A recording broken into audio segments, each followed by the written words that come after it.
Hi, Readout 2024. I'm Lynn Hemphill. I'm calling in from not very sunny Oxfordshire. I'll be reading from my most recent book, Drifting. This is about a mermaid, Jet, who gets cast out of the ocean during a battle, and in the process of finding her way home, she falls in love with a human woman and had to decide whether to follow her heart with Tessa or concentrate on getting back to her clan. The extract I'm reading is from the first chapter, where Jet and her mage cousin Amber come across a rival group of mer. Jet lifted herself up for one last look, gaze darting quickly around the scene. If these were elders and children, that was one thing. They shouldn't be here, but Mum would find a way to move them back into their territory and maintain the treaties. But these were all people's Jet's aides or older, battle-hardened and armed, and her heart was beating so hard she swore they would be able to hear. She slipped back down as quickly as she could and nodded to Amber. "Let's go, quick."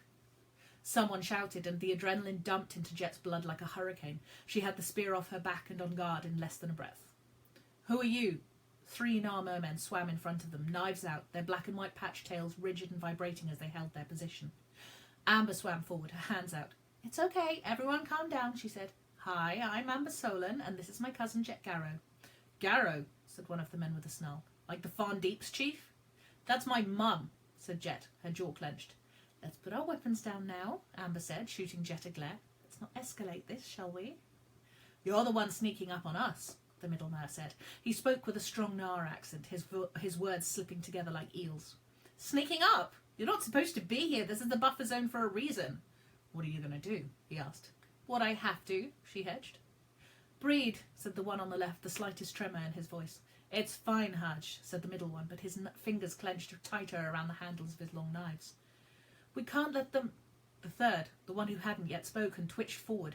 Amber gasped, her hand tensing and a little uncontrolled mage spark forming around her fingertips. "Witch!" cried Haj, and he slashed at her.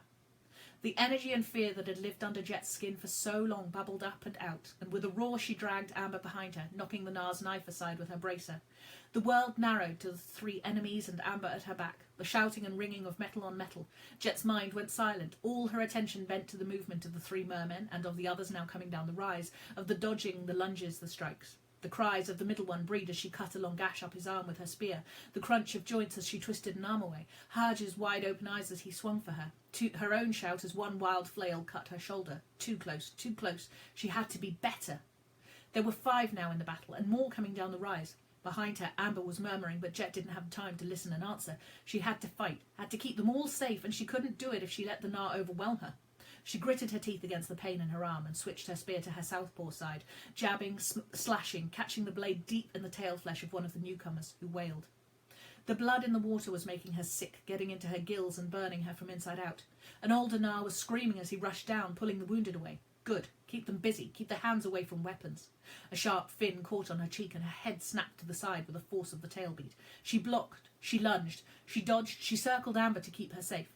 "Jet!" Amber cried, and Jet turned, terrified to see her cousin captured or hurt or worse, but she was hunched over a glowing ball of magic. Jet allowed herself a smile. They were saved. Amber was powerful enough to level this whole settlement. Amber held her gaze, and something passed between them, something that made Jet want to resist. Then Amber threw the spell at her. Jet took one deep breath, but before she could shout, the ocean around her cold-boiled. She'd been caught in surf once before, out near the shore, and the waves had rolled her over and over. It felt like that again, disorienting, jolting. Her body screamed in pain. Her tail felt like it was burning. Then it was gone. The storm around had disappeared, and she fell, impossibly heavy, and she hit the ground.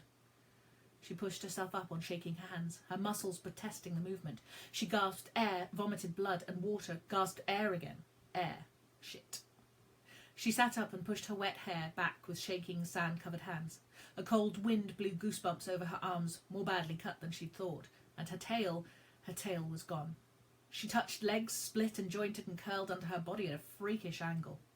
Amber had made her human.